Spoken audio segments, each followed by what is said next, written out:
Welcome back. Before I get to the trades, let me tell a story. So for as long as I followed baseball, I viewed a trade deadline as a national holiday. So many trades in one day, with so many players finding new homes. As a Royals fan, I often found myself, or more specifically, I found the Royals, on the selling side of the trade deadline.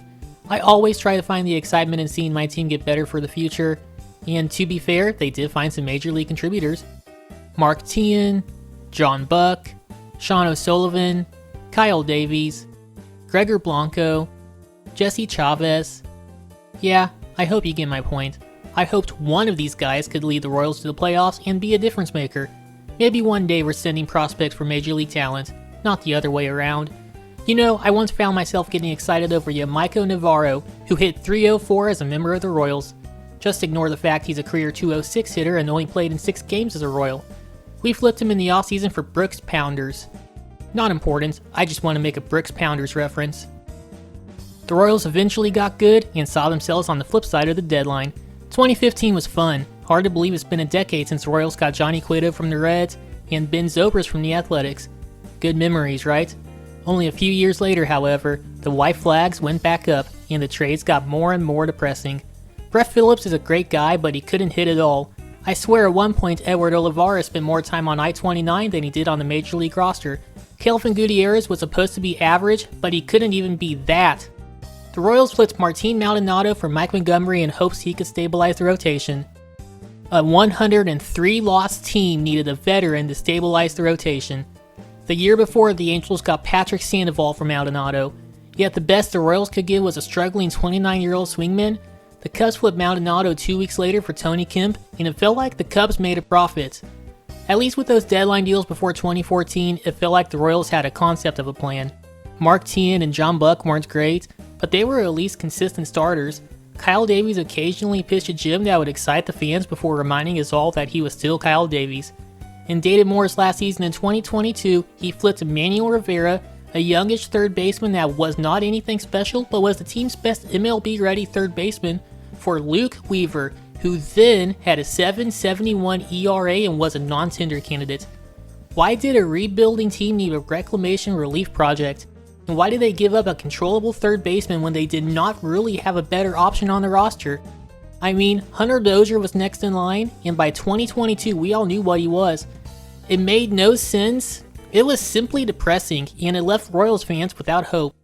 Then, John Sherman came to town, and J.J. Piccolo replaced David Moore as the man in charge. I'm not saying they've always been perfect, but when the team looked competitive in 2024, they did what they could and made the team better. This year though, the team's around 500 with one of the worst offenses in all of baseball. No one would have faulted them for selling off some pieces. I mean, that's what the Royals do. That's what fans are used to. They're not going to extend Seth Lugo. How could they afford him? May as well get what you can for him. Yeah, let me remind you, David Moore is no longer in charge. The Royals are no longer spending David Glass's money. This is not the same Royals we grew up watching. Instead of selling Seth Lugo to the highest bidder, they extended him to a deal I consider to be team-friendly. If you're not going to trade him, you may as well extend him. Plus, I'm assuming the trade offers were not that good to begin with. The old Royals would have simply took the best offer they could get. I mean, that's how they got Mark Teahen and John Buck. Now, Teahen would honestly be an improvement to this lineup, but giving up Lugo for him? I have zero issue with extending him, especially at this price. I'll briefly go over the trades that were made. Now, I'm sure Royals fans will be sad to see Freddie Fermin get traded, but it's further proof that this is a new era for the Royals. Not too long ago, fans were criticizing David Moore for holding on to players for too long and failing to capitalize on their trade value. Whit Merrifield and Scott Barlow may be the most notable recent examples, though the list is much longer and I could dedicate an entire video to the topic. Maybe under different leadership the Royals hold on to their backup catcher, but the Padres offered them a deal they could not refuse. They got 2 young, controllable starting pitchers. Ryan Bergert is only a rookie and has shown some promise this year. In fact, he was among San Diego's better prospects to start the season. He may go to Omaha when others get healthy, but he's a cheap rotation option beyond this season with plenty of upside. Stephen Kolek has been surprisingly decent in the rotation after spending last season in San Diego's bullpen as a real 5 pick. Maybe he's a reliever long term, but he could be in the rotation sooner than later. Plus, Carter Jensen should be ready for the majors next year, if not sooner. This opens up a spot for him, and for anyone worried about the Royals letting Salvi go after the season, this trade makes it seem like a guarantee he's not going anywhere. Not that I thought he was, but that team option is still hanging over his head. Not long after that trade, a third starting pitcher was acquired by the Royals, Bailey Falter. I honestly do not understand this trade from Pittsburgh's perspective. Falter's a back-end starter, sure, but he's cheap and is controllable through 2028. Now, I like Evan Sisk. To be honest, I just have a thing for funky throwing relievers, but he's 28 and the Royals have been promoting others before him.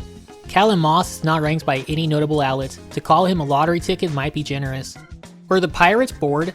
This feels like they made a trade just for the sake of making a trade. Then again, they kept Tommy Pham, Isaiah Kiner-Falefa, and Andrew Heaney, all of whom are about to be free agents. Wasn't there trade interest in IKF? Such a Dayton Moore move to hog them all. When looking at Baseball Reference's similarity scores for Falter, a very interesting name appears at the top. Former Royal Jason Vargas. David Peterson and Bronson Arroyo are also good pulls. If Falter even comes close to pitching like Jason Vargas, then the Royals easily won the trade. I will admit, I wish the Royals added a young, controllable outfielder. Someone like Kyle Stowers would have been amazing. But the Royals got a couple decent rentals, getting Randall Grichuk a few days ago and Mike Ostremski right at the buzzer. Grichuk can hit lefties and Yaz can hit righties. Hopefully they can platoon together and function as one solid outfielder. Andrew Hoffman, whom we traded for Grichuk, could be a decent reliever, but it's more likely he's just bullpen depth. Junior Marte, the young prospect we gave up for Yaz, was a Royals top 20 prospect depending on the publication, but he's still a lottery ticket, albeit an intriguing one. Again, both outfielders are rentals, but at least they did something at a low cost. This offense may not have got the impact bat they need, but they absolutely got better. I just do not know if they made enough of an improvement. Time will tell. You know, this may have been the Royals' best trade deadline in a decade, regardless of whether they're buying or selling. Was it perfect? No, but there's a deeper message that these trades send. Wait, did I miss a trade? It feels like I'm missing something. Oh yeah, that did happen.